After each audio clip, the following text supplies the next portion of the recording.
Powered by the Montana Television Network. Montana This Morning continues on Montana's News Leader. Football gets political. I'm Hannah Doba with more on NFL teams defying President Trump by kneeling or locking arms during the national anthem. And Bozeman residents get to do their own interviews of the city manager candidates today. Coming up, when and where you can be a part of that. Good morning. Welcome to your Monday. I'm Missy O'Malley. Chet Lehman will have our forecast in a moment. And Matt is back with us tomorrow after doing some evening weather for the last couple of weeks. The National Football League found itself thrust into politics this weekend as President Trump called on owners to fire players who refused to stand during the national anthem. In response, more players than ever have decided to make a statement as a part of what has started as a growing movement against police brutality. CBS's Hannah Doba has our latest. Players at every single pro football game participated in some sort of protest during the national anthem Sunday. Players sat, they kneeled, teammates locked arms. In Pittsburgh, the entire team, except for one, former Army Ranger Alejandro Villanueva, decided to stay off the field during the national anthem.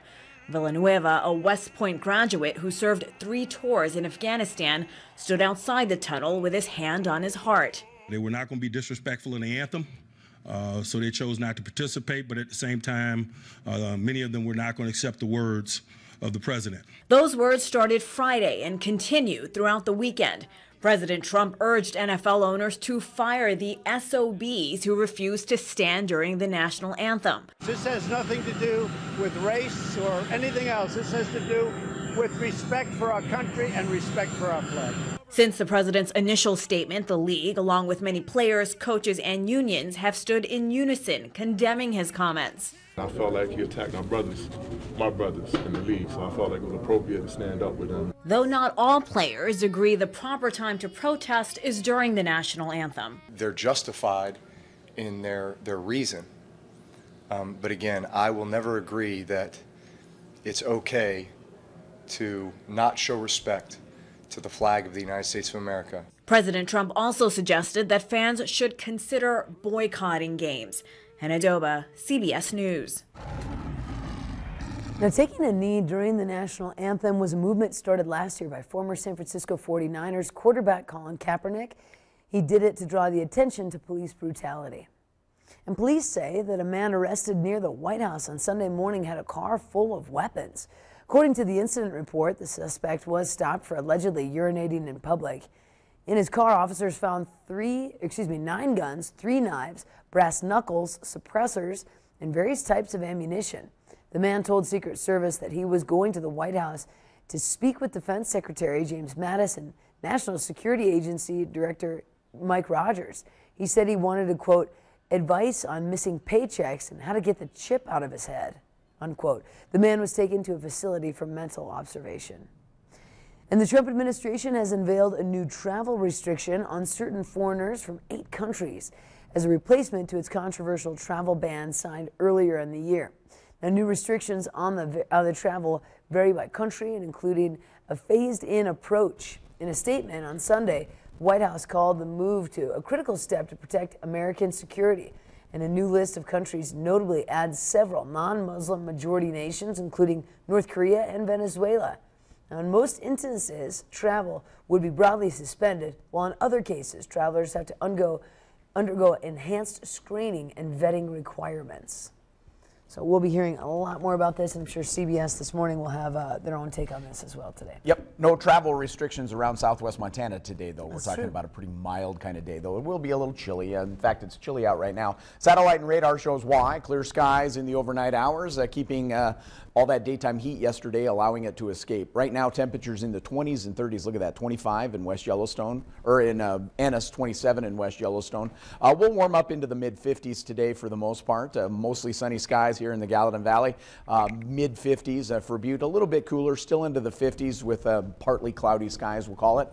And then as far as we get into the week, it's going to get warmer and sunnier. I have that detailed forecast in 10 minutes from the Billion Auto Weather Patio. Thank you, Chet. Now 6:34, and our top local story for you now. The 6 finalists for Bozeman's new city manager will meet today with the public. At 4 o'clock, the finalists will have a chance to meet with and answer questions from the public at Bozeman City Hall. At the end of the meeting, those who attended will have the opportunity to submit their own evaluations of each candidate, and the candidates will be interviewed by the City Commission on Tuesday, and then the panel will decide the next steps on Wednesday. Now, these 6 candidates were selected out of a pool of 82 applicants. To read more about each one, you can visit us online. And a Belgrade family lost everything in a fire that destroyed their home over the weekend. MTN's Caitlin Corbett tells us how the community is already stepping up to get this family back on its feet. It's been less than 48 hours since a fire destroyed this home on Spring Hill Road. But already, the community is banding together to raise money for the family who lost everything in this fire. Alex DeBolt and April Hasselhun, the residents of the home, lost all of their possessions in the fire and 3 of their 4 pets. Now, as they try to get their lives back on track, the community is coming together to lend a helping hand.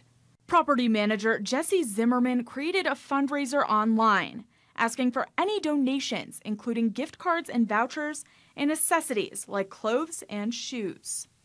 And Zimmerman says every donation counts. I have high faith in the Bozeman community to be able to help them rebuild this. There's really no set goal or anything too small as far as donations go. Zimmerman also gave the couple a message of positivity. Just that you can rise from the ashes of this. So many people have reached out and gone through similar experiences where they've literally lost everything that they own. And I know that it seems emotional and overwhelming right now, but that they can rebuild, and they live in an awesome community that'll help them do that.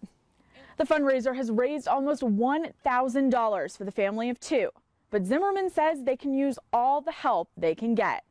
Reporting in Belgrade, Caitlin Corbett, MTN News. Now, to learn how you can donate and help out this family, please visit us online, kbzk or kxlf.com. And you can expect some delays traveling this week. Belgrade's South Road construction project begins today. Roadwork starts on Highway Route 85 or Jackrabbit Lane south of the interstate in Belgrade. Jackrabbit is a 4-lane road up until Frank Road, where it narrows to just 2 lanes until south of the East Valley Center Road.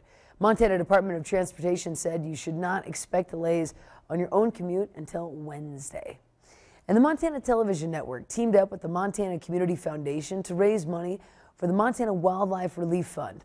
And one of the Great Falls women also wanted to make a difference. Plus, she happens to be a part of our MTN family. MTN's Juliana De La Rosso has her own story.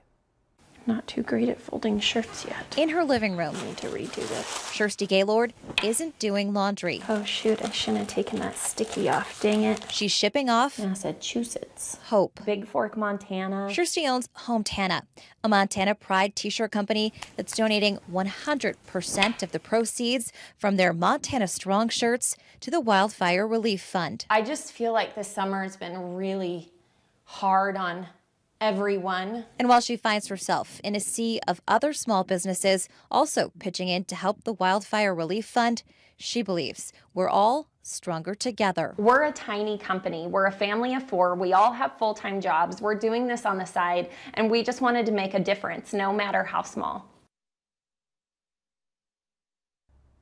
Now you can find those Hometana shirts at the Old Mercantile Grass Range or online. Saturday night was our hour-long MTN Wildfire Relief Special. We asked Montanans to step up and donate to the Wildfire Relief Fund, as we're proud to announce that after many generous donations, we've raised well over $200,000. If you missed it, you can watch the complete Wildfire Relief Special anytime on KBZK or KXLF.com, and thanks to our own Patrice Parks for hosting that as well.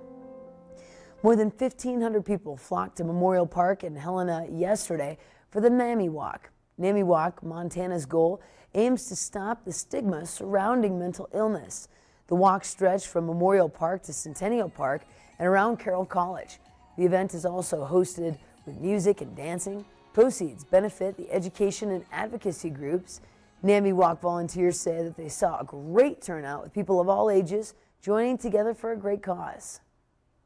NAMI Walk is just really important to help the stigma of mental illness, that it's not real and that it's all in your head. And a lot of people have the misconception. And I think this really does help let people know, no, it's a serious thing, it's an illness, it's something that needs to be treated and recognized.